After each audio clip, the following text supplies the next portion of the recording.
Good day everyone, this is Jessa Tubat, a Social Studies 4 student from Norso Shaton campus.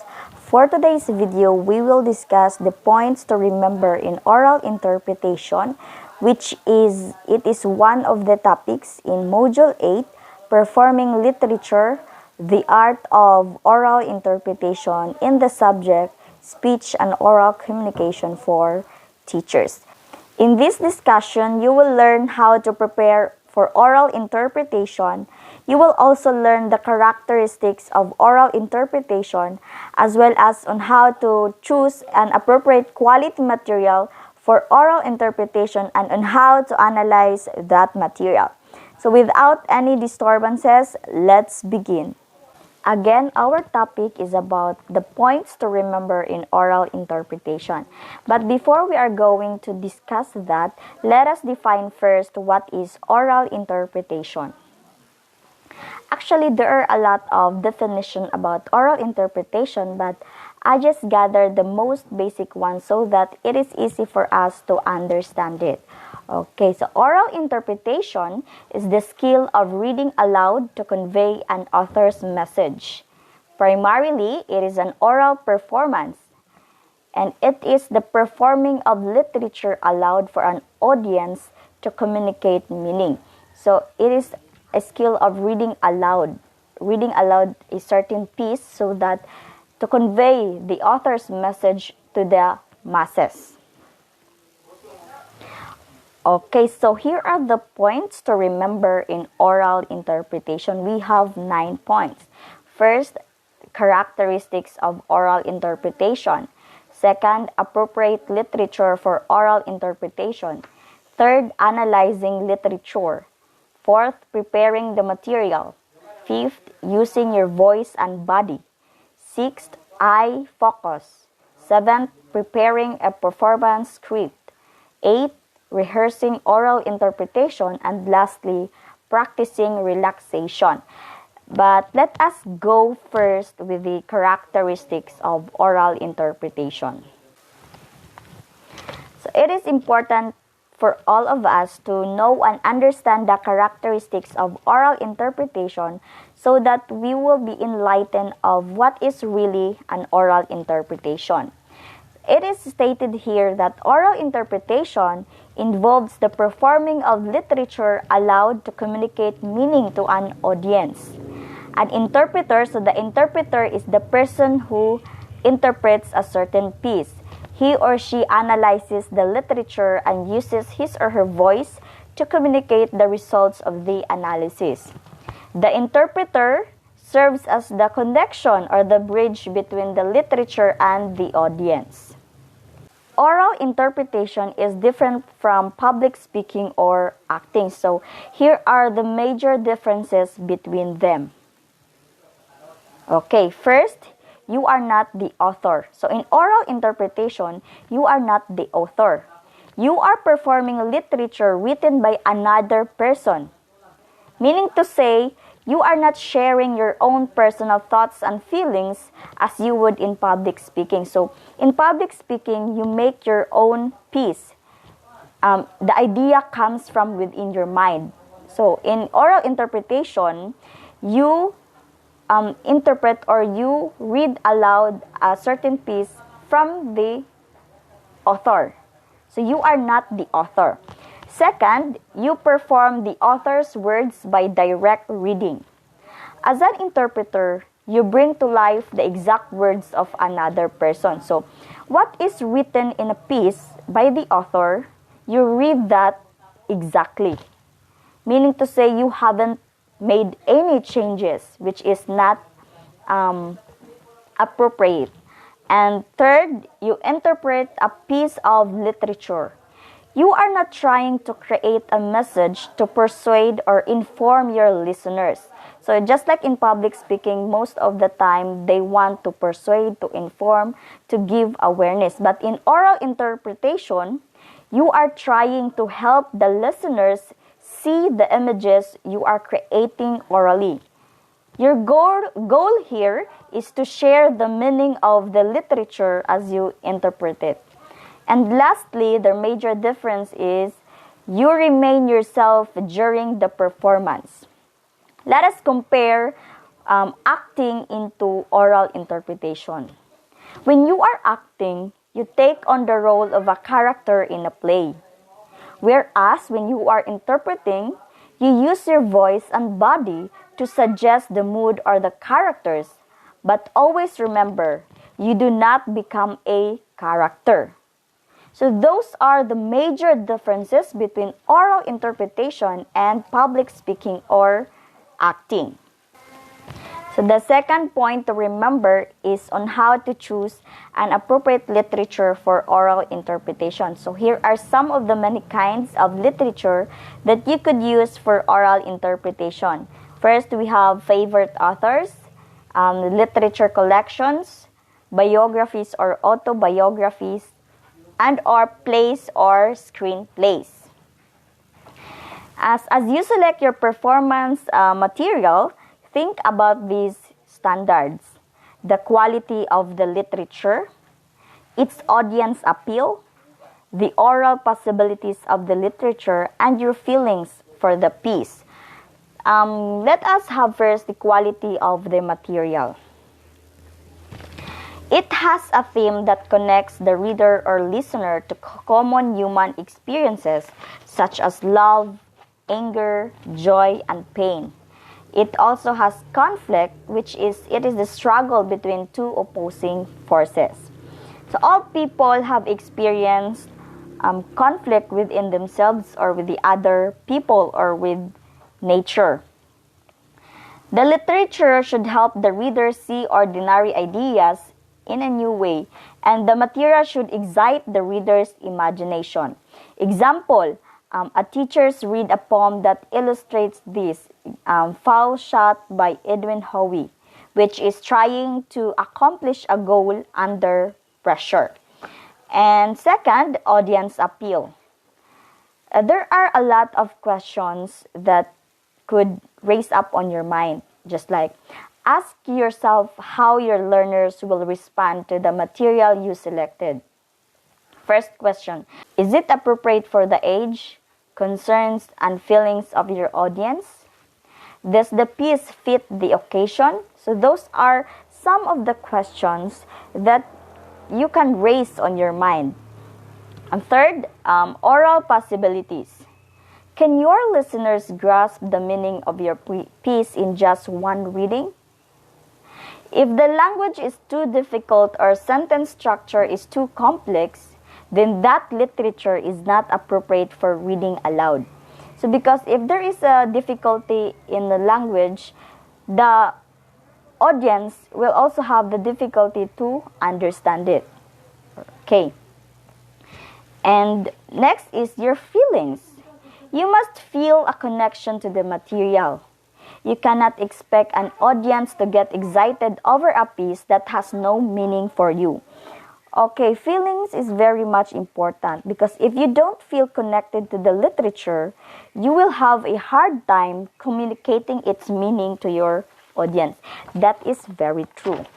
I have here inputted the checklist for selecting material for oral interpretation. 4 questions. First, does it connect with common human experiences? Is it appropriate to the audience and to the occasion? Will listeners be able to grasp the meaning in one reading? And lastly, do you feel personally connected to the material? So those are the things that you need to bear in mind in performing an oral interpretation. The third point to remember in oral interpretation is on how to analyze literature, analyzing literature. As you prepare for a performance, you must become very familiar with the literature you have selected. Of course, you should be very familiar because the better you understand a piece, it will be easier for you to communicate its meaning to the audience or to your audience. So here are the 4 keys to analyzing literature. So you need to look at the dramatic speaker, the elements of the literature, the language, and of course, the author. Okay, let us go first with the dramatic speaker. So this is the voice that is heard as you perform your piece. This is the person telling the story or describing the scene. Meaning to say, it is not the author's voice, but a voice created by the author. So, this is not the author's voice. So, this is the voice from the other person. From the other person who is interpreting a certain piece. Okay, so second, the elements of literature. So first element, we have setting. The time and place of the literature creates a setting for the performance. So setting refers to the time and place. Then second element, we have the plot. The plot or storyline must be made clear to your listeners. If you are doing a cutting from a story or book, you must be sure to share any main points of the plot with the audience in the introduction. Third element, mood. The interpreter creates the mood or emotional feeling of the literature. Yes, of course, because the interpreter is the one who interprets or is the one who put an emotion on a piece. This is done through nonverbal message such as facial expressions and pace. So next element is theme. Finding the theme or main idea of the piece lets you know what to emphasize in your performance. Of course, you need to find out the main idea of that certain piece so that it will be easier for you to know or to portray what to emphasize in your performance. Here are some examples. Charlotte's Web by E.B. White, which has the theme Friendship Can Be Found in Many Places. The Planet of Junior Brown by Virginia Hamilton. It has a theme Pride and Individuality is Important.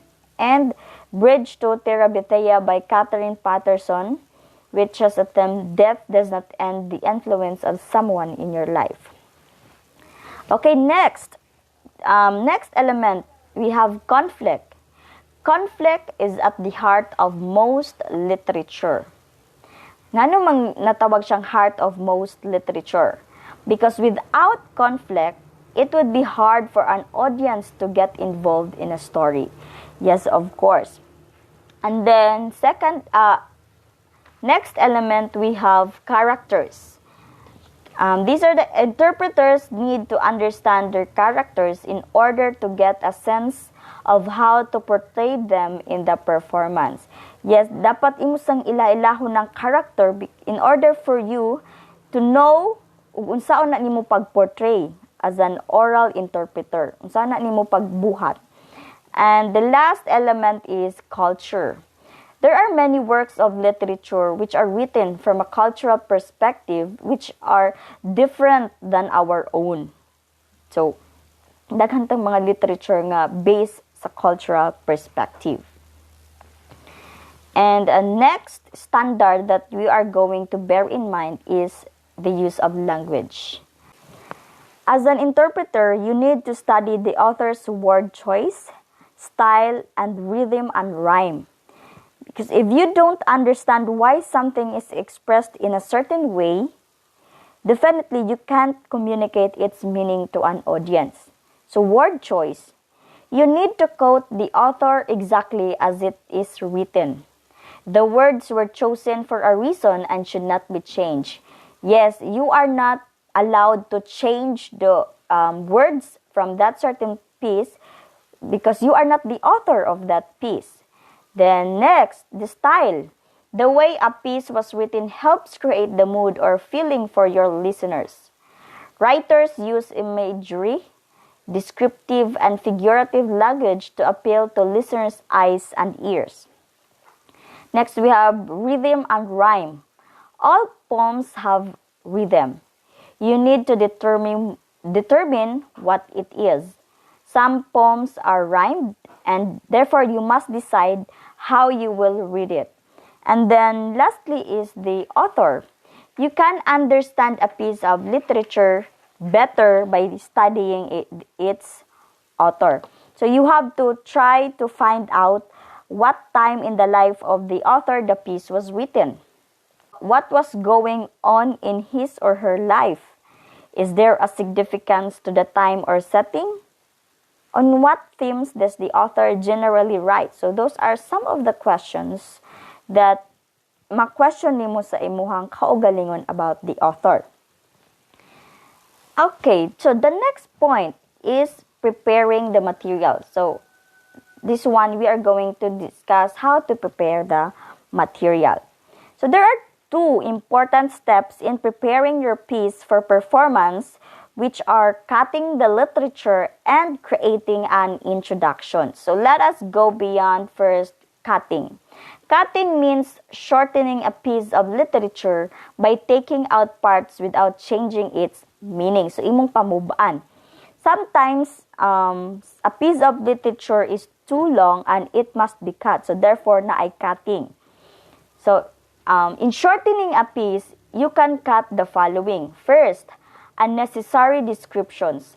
So there are some descriptions may add interest to the written piece but not be needed in presenting the main idea or feeling. So you can cut that. Then we also have descriptions of action or manner of speaking. Statements like Madison shot him an angry glance. So it can be cut because you can create that feeling with voice and with a facial expression.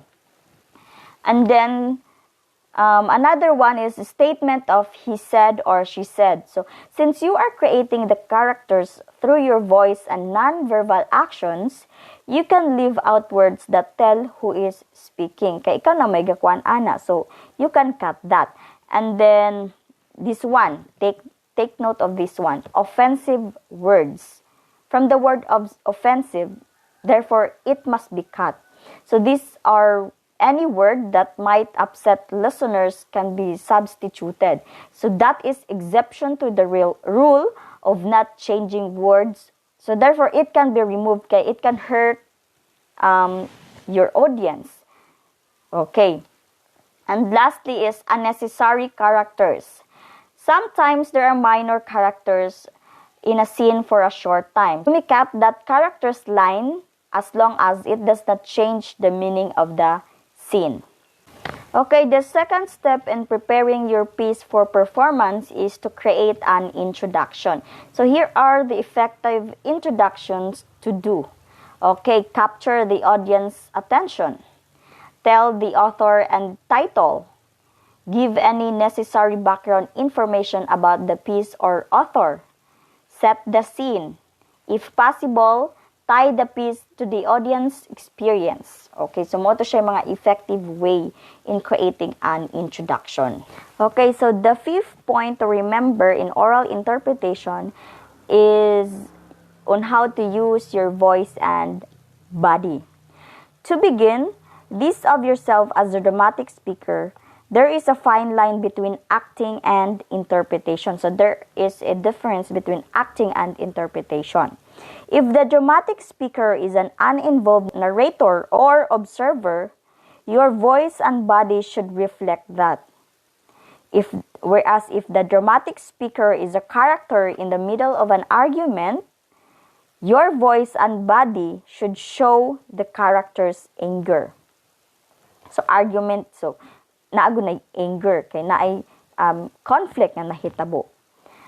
Remember, you are interpreting the material, not acting on it. So you are just interpreting, you are not acting.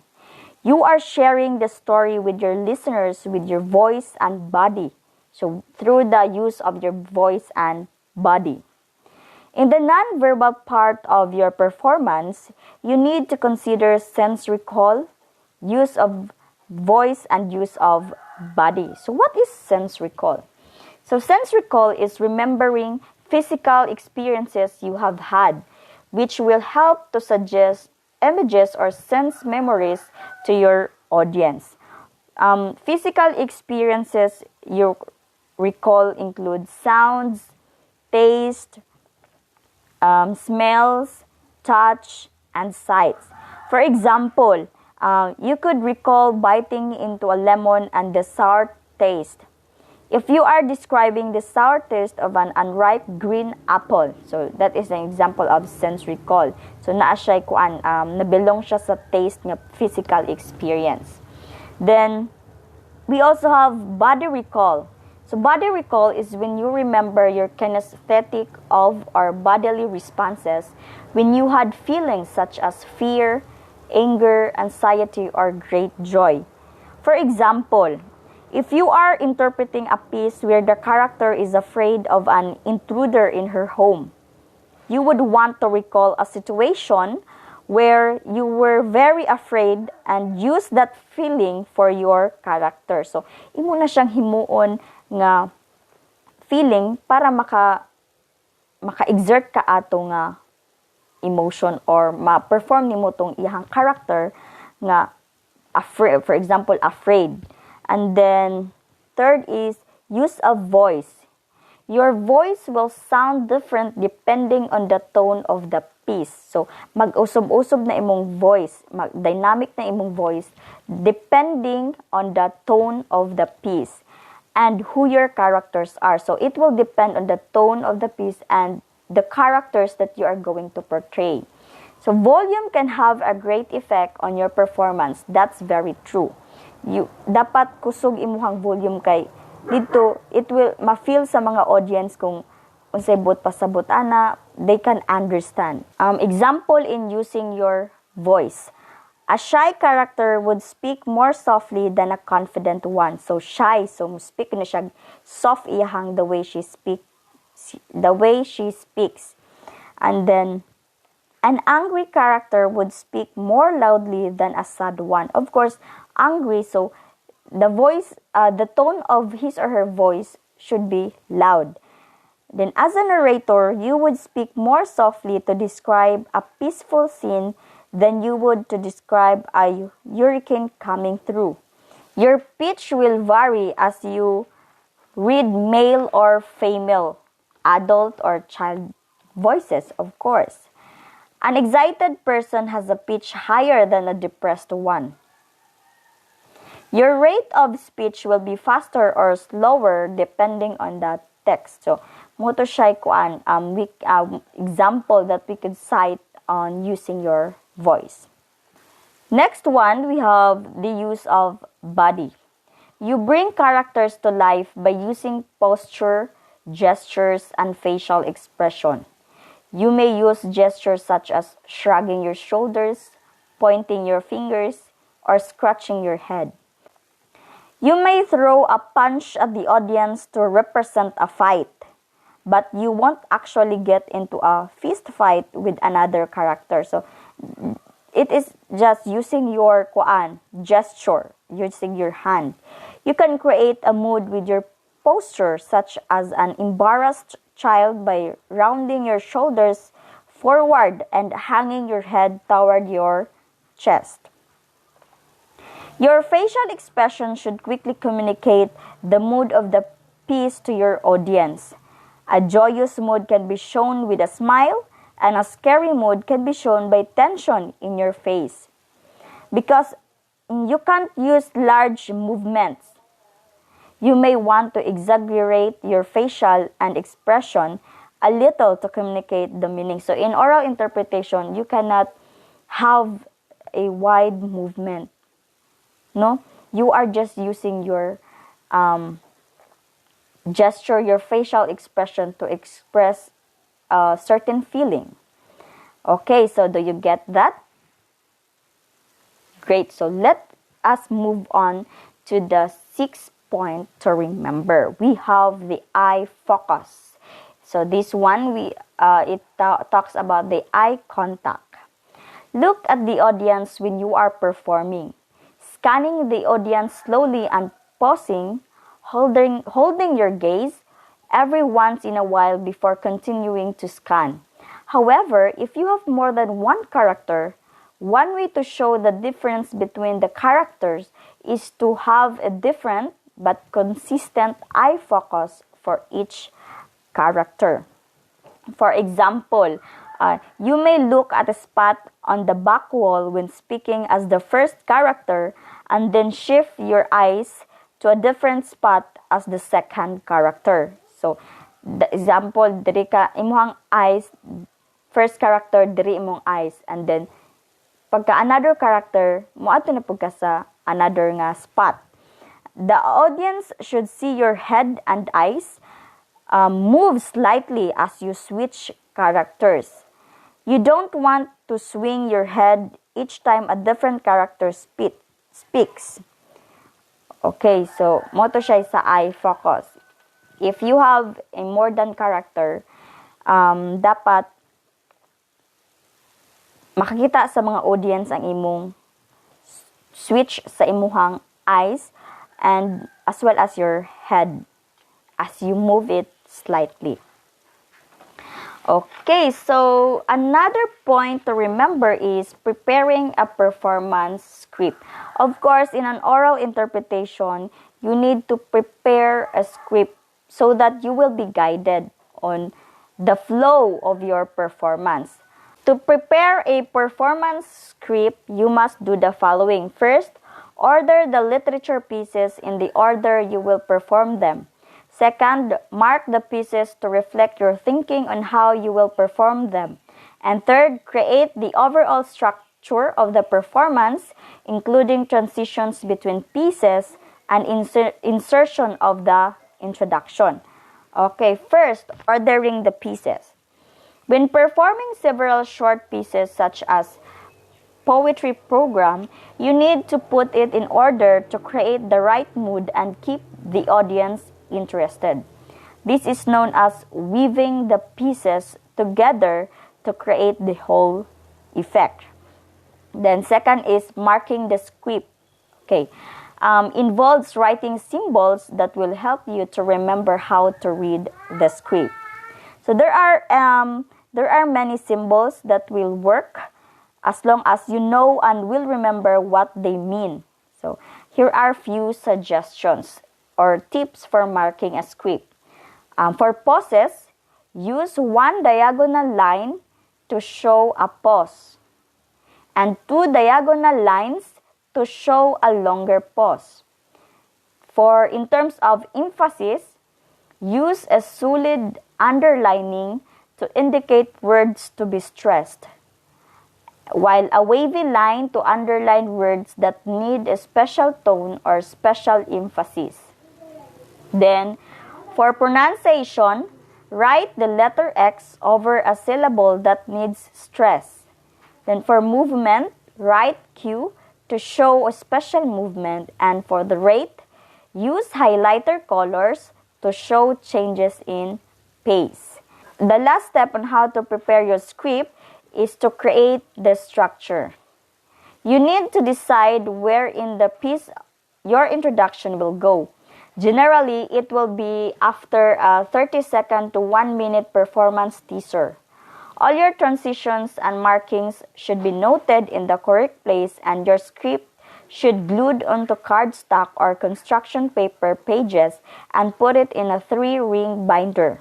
So those are the tips on how to prepare your performance script. Okay, let's move on to the 8th point to remember in oral interpretation, which is rehearsing oral interpretation. Of course, before the performance, you need to rehearse to clean up any kanabang to clean up ng naipay mga sayop-sayop or to clarify something kung unsay imong buhaton ana. Okay. Here are the following steps to practice the delivery of your oral interpretation.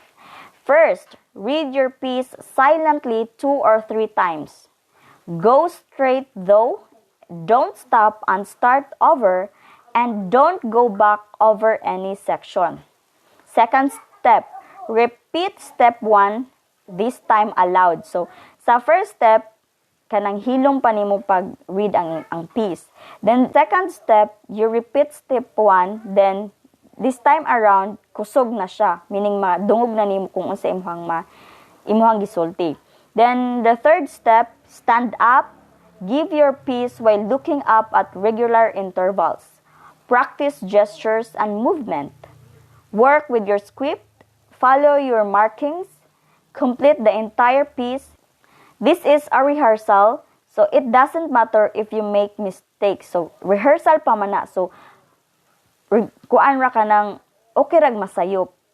what is important is to go through the entire piece without stopping. So, importante, bahalag masayop, basta nagpadayon ka sa imuhang pag-practice sa entire piece. Then, the last step is continue step 3 until you can give the entire piece with all the planned vocal tones and body movement. So, you have to continue step 3 until nga portray na jud nimo ang entire piece with all the planned vocal tones and mga gestures and so on.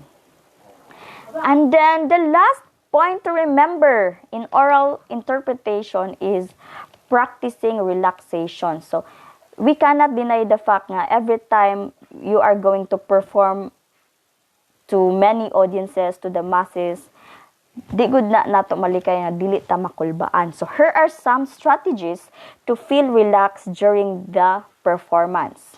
First, clench your fist tightly for a count of 10. So imo ikuan imo ang fist tightly for a count of 10. Release and let your whole body go limp. The second step in practicing relaxation is to take a deep breath and hold it for a count of 10. Let it out all at once, letting your body go completely loose and limp. Third, breathe normally. Let your muscles relax more and more as you let out each breath. Fourth, let your head hang down so your chin almost touches your chest. Slowly rotate your head in a circle, one way and then the other. Do this 2 or 3 times. Then, fifth step is to imagine yourself on a warm beach, in a hot bath, or anywhere that seems relaxing to you. Then breathe slowly and deeply. So, with these strategies, I am sure that we can feel relaxed during the performance. So, of course, before the performance, imo na ni siyang buhaton para ma-feel relaxed na ka and then ma-lessen na to imuhang nervous nga na-feel ana nga performance or ana nga day. This is the source nga akong gigamit for my report. So, that would be all and I hope you got something from my report. Have a nice day everyone and thank you.